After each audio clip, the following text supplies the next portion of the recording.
Want to find your Facebook profile link? Here's how to find and copy it in the Facebook app. First, open Facebook and go to the home screen.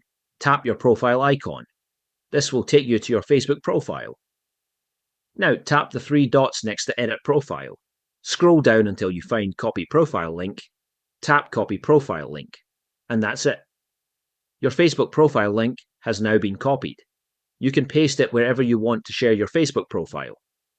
If you're using Facebook on a computer, I'll show you how to find your profile link there next. On a computer, open Facebook and go to your profile. Once you're on your profile, look at the address bar at the top of your browser. The address shown here is your Facebook profile link. Click in the address bar and copy the link. You can now paste it wherever you want to share your Facebook profile, and that's how you can find your Facebook profile link on both your phone and computer. If this video helped, consider subscribing for more simple Facebook tutorials.